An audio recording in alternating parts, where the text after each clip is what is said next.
inscribed on a jug or on a grave or whatever, it doesn't go in a book. If the site isn't there on the map and you can't go and stand in it, it doesn't go in the book. Right? We're not interested in extrapolating or interpreting and speculating. We're not bothered. We have made mistakes in our research. It'd be weird if we didn't have this sort of, it's a seminal work. Nobody else has bothered for 100 years at least. And so we always admit the mistake. If we've made a mistake, later book will say, we got that wrong. And it's the right way to go. Christianity was in Britain, that's clear. We found that one of the great mess-ups of the last century is the famous Songs of the Graves, where it names the grave place of some of the illustrious people of ancient Britain, right? Including Brutus. Brutus is not supposed to exist.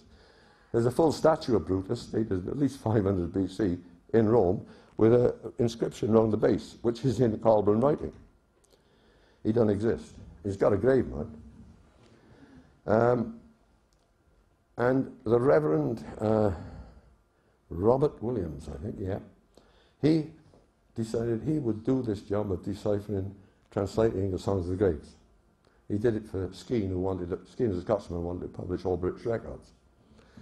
And he said there's 183 very brief mentions in the Songs of the Graves of ancient princes and kings. And they're all so brief you can't find any. W.H. Thomas in 1958 gave the Rees Memorial Lecture, and he said, be careful, there's less than 70 names and there's a bit more information on them. So we took this and we said, we'll do it as we always do. Word 1, look it up. Word 2, look it up. We do it one word at a time. We don't pretend. Even if we've seen that word 2 lines before, we still look it up in a dictionary. And I can speak a bit of Welsh, so I got all levels in Welsh, believe it or not, in school. And I go to a Welsh school if you haven't got evacuated, the house is bombed. Anyway, we looked at the Songs of the Graves. There's 23 names of people buried and where they are.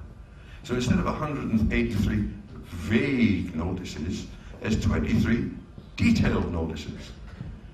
And you can find them. So, concealed forever is the grave of Arthur. I can't wait.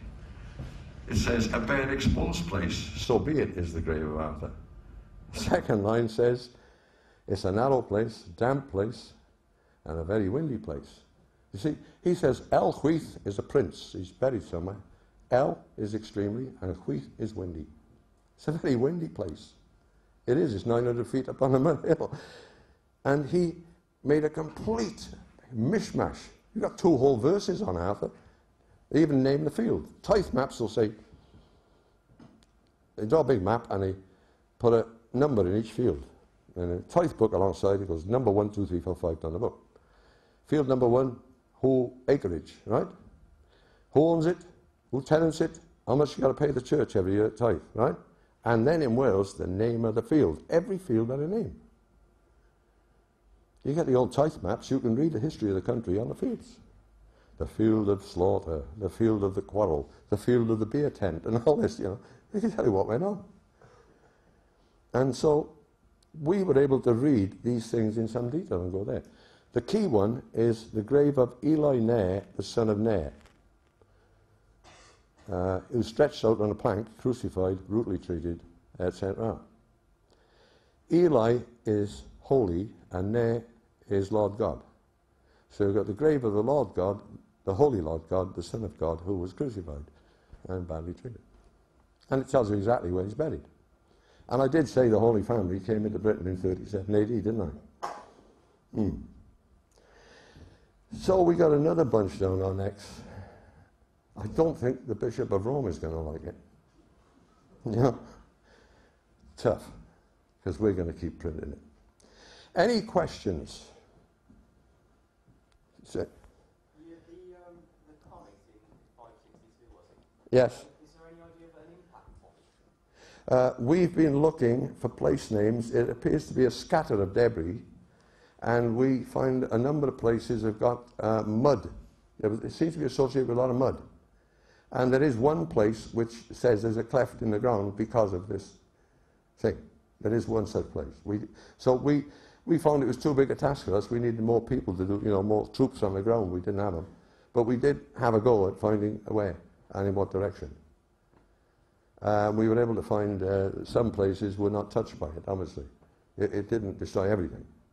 But it seems that some valleys places would have escaped, you see, because they're a bit concealed. But it definitely would have smacked into North Wales, definitely, and Powys and those areas, and it would have cleaned out England.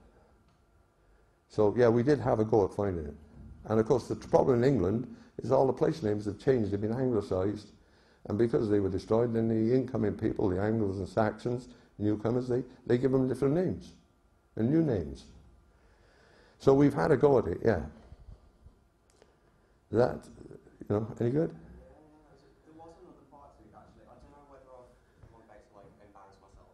No, go ahead, you can. Because I'm not really familiar with it, but I was watching some lame TV programme the other day, and I thought, why the hell am I watching this? And now I realise perhaps why I was. It was a story about some kind of legendary sword that was made out of a meteor. Yeah, I was just wondering if you'd ever come across it. I haven't, no, but this idea of a sword, we know that the sword of Britain, as it were, Julius Caesar, in one of his forays into Britain, fought against a British prince named Nennius. They actually came against each other. And Julius wanged Nennius and hit him, injured him, and he backed him a second time, but his sword got caught in the shield. They used to make a shield out of about 10 layers of leather, not metal, because metal is shatter. So they have a big, thick leather shield. Caesar's sword got wanged into the leather.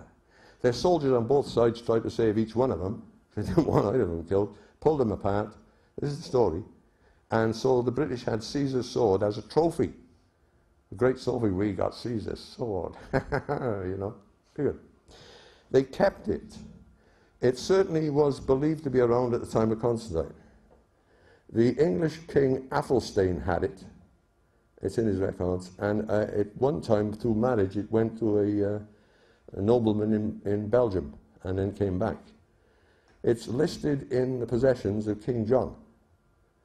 Now, English kings are frequently shown with two swords, one in each hand, sitting on the throne. So there were two swords. One sword, the other one, was dredged up in the Thames. They think that was that one, in the Thames. And it's now in France. And we've tracked that. In 1649, was it, Cromwell sawed off Charles I, and him executed. The Roundhead soldiers took all the treasures of the royal treasures, grabbed them. So Cromwell and his parliament did a sensible thing. They said, look, anybody bringing anything back, jewels, whatever you got, you will not be punished and you'll be paid a sum of money for bringing it back. You want to sell it black market, huh? I'll break it up. Everything came back except one thing, the sword. Didn't come back. In Pennsylvania, in the USA, a house that was built in 1649-50, right, was being altered in 1991. And they took down a wall. And out of the wall fell a sword.